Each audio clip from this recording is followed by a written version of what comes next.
ঘটনাটা বলবেন কি হয়েছে? না, ওই যে মদনপুর ইউনিয়ন এবং ধামকড় ইউনিয়ন পুলিশের প্রোগ্রাম অনুযায়ী ওই দুইটা ইউনিয়নের সেক্টর ইনচার্জ ছিলাম আমি, সাব সেক্টর ইনচার্জ।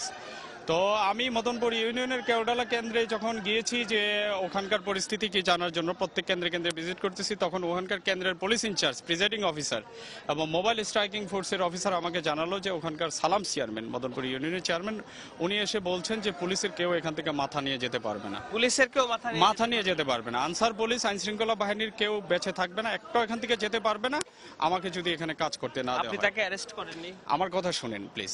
তো আপনার এখানে কাজ করতে দিতে হবে, আমার মতো করে কাজ করতে দিতে হবে, আদারওয়াইজ কেউ যেতে পারবে না। এই কথা শোনার সাথে সাথে চেয়ারম্যান সেখানে ছিল না, আমি লোকজন পাঠাইছি যে চেয়ারম্যানকে নিয়ে আসো, তার সাথে কথা বলবো। চেয়ারম্যানকে লোক পাঠানোর ফলে চেয়ারম্যান আসেনি। তখন চেয়ারম্যান আরেকজনের টেলিফোনে আমার সাথে কথা বলেছেন এবং টেলিফোনে আমি ওনাকে জিজ্ঞেস করলাম আপনি কি ভোট দিয়েছেন? হ্যাঁ দিয়েছি। তো তাহলে আপনি আজকের জন্য শুধু একজন ভোটার, এর বেশি কিছু নন। আপনি ভোট দিলে ভোট দিয়ে চলে যান, আপনি কারো ভোটে ডিস্টার্ব করবেন না, আপনার ভোটেও কেউ ডিস্টার্ব করবে না। এই কথা বলার পরে উনি বলতেছে যে আপনি কি আমাকে থ্রেট দিচ্ছেন? আমি বললাম থ্রেট তো আমি দিচ্ছি না, থ্রেট আপনি দিলেন আমার লোকজনকে। আপনি বলছেন যে পুলিশের কেউ মাথা নিয়ে যেতে পারবেন না। তা বলছে আপনি কি, আপনার নাম কি, পরিচয় কি, আপনি থাকেন ওখানে, আমি আপনাকে দেখাচ্ছি। এই কথা বলার সাথে সাথে আমি আমার পুলিশ সুপারকে জানাই।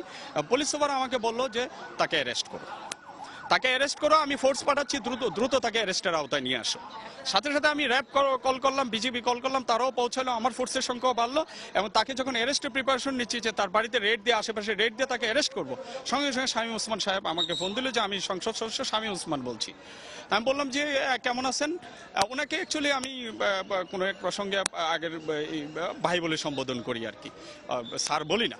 এনিওয়ে, তো উনি বললো যে তুমি আমার চেয়ারম্যানকে অ্যারেস্ট করার প্রিপারেশন নিচ্ছ কেন? আপনার চেয়ারম্যান কেন্দ্র দখল করতে আসলে আমি অ্যারেস্ট করতে নিব না, আর আপনার চেয়ারম্যান কিনা এটা তো দেখার বিষয় না। তো উনি আমাকে বলতেছে যে প্লিজ, আমি শামীম ওসমান বলছি, আমি কাউকে প্লিজ বলি না, আমি বলছি গিভ হিম দ্য ক্লিয়ারেন্স। তুমি কেন্দ্রটা ছেড়ে দাও, তুমি তোমার মতো করে চলে দাও, গিভ হিম দ্য ক্লিয়ারেন্স। সময় দ্রুত ফুরিয়ে যাচ্ছে, 4টার ভিত্তিতে 70 থেকে 80% ভোট কাস্ট করতে হবে, তুমি কেন্দ্রটা ছেড়ে দাও এবং চলে যাও। আমি বলছি আমি পারবো না, আমি ইলেকশন কমিশনের আন্ডারে, এখন এটা আমি নৈতিকভাবে তো করতে পারি না, আর এখন আমার চাকরি ইলেকশন কমিশনের আন্ডারে, আমি এখানে নির্বাচনী দায়িত্ব পালন করতে আসছি, প্রজাতন্ত্রের চাকরি করতে আসছি। আমি আমার এরপরে উনি কি বললেন? আপনাকে সরি বলছেন? নো, সরি বলেননি, উনি সরি বলেননি।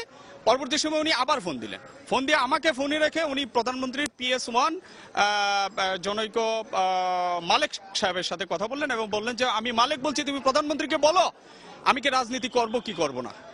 আমাকে শোনাচ্ছে ফোনে। আমি বলছি আপনি কার সাথে কথা বলেন দেখার বিষয় না, আমি খুব ছোট অফিসার, আমি এখানে দায়িত্ব পালন করতে আসছি, আমার দায়িত্বটা আমাকে পালন করতে দিন। বলছে কুত্তার বাচ্চা, শোরের বাচ্চা, বাস্টার্ড, তুই কি পারবি কর, তোরা আমি দেখে নিব। এটা আপনার ফোর্সকে, আপনার প্রধানকে জানিয়েছেন? হ্যাঁ, আমি জানিয়েছি, আমি আমার ঊর্ধ্বতন অফিসারকে জানিয়েছি এবং মোবাইলে যখন উনি কথা বলছিল র্যাবের মেজর সোহেল সাহেব এটা শুনছে, আমি লাউড স্পিকারে ওনাকে শুনিয়েছি, আমার বডিগার্ড, আমার ড্রাইভার তারাও শুনেছে। এই ঘটনায় আপনি শঙ্কিত কি না? অবশ্যই আমি শঙ্কিত, এই ঘটনায় আমি অত্যন্ত শঙ্কিত। উনি আমাকে সরাসরি থ্রেট করেছে, হুমকি করেছে এবং উনি কেন্দ্রের ক্লিয়ারেন্স চাচ্ছে যে তুমি অ্যাক্সেস দিয়ে দাও, ক্লিয়ার করে দাও। সেটা তো আপনার অনুমতি নাই। আমি এটা করতে পারি না, অনুমতি থাকুক বা না থাকুক। আমি পুলিশ অফিসার হয়ে কি কেন্দ্র আরেকজনকে ভোট ছাপানোর জন্য দিয়ে দিতে পারি নাকি? এটা নিয়ে আপনার যে ফোর্স, সেটা ব্যবস্থা নেওয়ার আপনাকে আমি কন্ট্রোলকে জানিয়েছি, কন্ট্রোলে আমি এটা নোট দিয়েছি। আপনি ঠিক আছে, আমরা শুনছিলাম শোভন, একজন পুলিশ কর্মকর্তা যিনি, যাদের কিনা আসলে সকাল থেকে সারাদিন এই দায়িত্ব গিয়েছে আইন শৃঙ্খলা রক্ষাকারী বাহিনীর ঠান্ডা রাখার জন্য, বড় অর্থে খুব বেশি গোলযোগের খবর আমরা পাইনি, কিন্তু এখন যে একজন সহকারী পুলিশ সুপার তিনি যে অভিযোগ করেছেন সেটি আসলে মারাত্মক এবং এই পুলিশ বাহিনীর প্রধানরা তার প্রেক্ষিতে কি ব্যবস্থা নেয় সেটা অবশ্য বিবেচ্য।